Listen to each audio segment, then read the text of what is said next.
मैं एक जो बात मैं समझना चाह रहा हूं, लोकसभा एनडीए के लिए, वहां जो एनडीए है जिसमें एकनाथ शिंदे, भारतीय जनता पार्टी, मतलब एकनाथ शिंदे, देवेंद्र फडणवीस, अजीत पवार है, इनका जो परफॉर्मेंस लोकसभा चुनाव में रहा, विधानसभा चुनाव में अभी क्या आम अपेक्षा क्या है?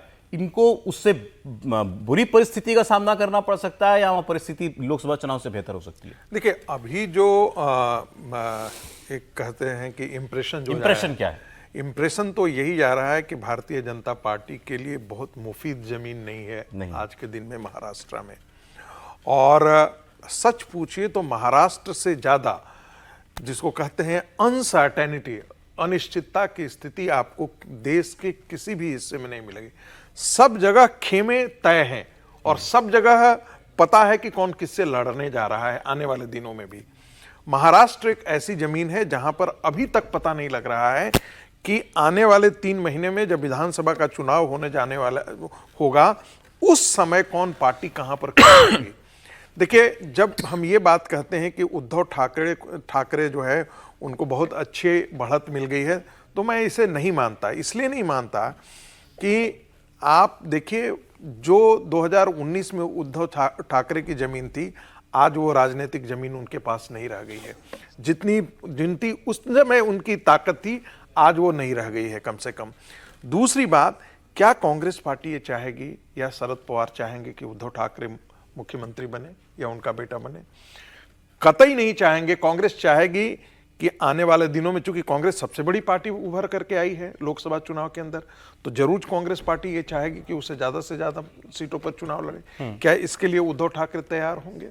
शरद पवार अपनी भूमिका को इस पूरे गठबंधन में कहां आकर के रखते हैं? क्योंकि शरद पवार की ऐसी भूमिका तो हो नहीं, वो जिसे कहते हैं कि वो तीसरे स्तर पर और चौथे स्तर पर रहने के लिए तो गठबंधन के रहेंगे नहीं। वो तो मास्टर प्लेयर हैं। आखिर वो चाहते भी थे कि हमारा एक बहुत अच्छा उसमें रहे, कद्र है। अजित पवार को लेकर के जितना हम कह रहे हैं, मुझे ऐसा लगता है कि भारतीय जनता पार्टी को अजित पवार से लेने से इमेज का डेंट जरूर हुआ है। वोटों को अब ये कैसे आने वाले दिनों में कैसे ये कैंपेन को नेविगेट करते हैं, इस पर डिपेंड करता है। चलिए ठीक। अब एक बार जरा मैं आपको बात बता देता हूं सैम पित्रोदा की। सैम पित्रोदा का हमने ब्रेक से पहले जिक्र किया था। ओवरसीज कांग्रेस के अध्यक्ष हैं, राजीव गांधी के सहयोगी हुआ करते थे। उनको माना जाता है कि एक किस्म के एडवाइजर हैं राहुल गांधी के लिए, गुरु बोलते हैं प्रधानमंत्री उनको राहुल गांधी का। सैम पित्रोदा अपने बयानों के लिए हमेशा चर्चा में रहे, हमेशा विवादों में रहे। लोकसभा चुनाव के दौरान बार बार उनकी ऐसी टिप्पणियां हुई जिस पर खूब जबरदस्त बवाल हुआ। जैसे एक आपको याद होगा, उन्होंने कहा था कि ये जो भारत है हमारा, इसमें आप देखिए इतनी विविधता है। दक्षिण के लोग जो हैं वो अफ्रीकन जैसे दिखाई देते हैं, नॉर्थ के लोग जो हैं वो पठानों जैसे दिखाई देते हैं। इस तरीके की बातें उन्होंने कही थी, खूब विवाद हुआ इस पर।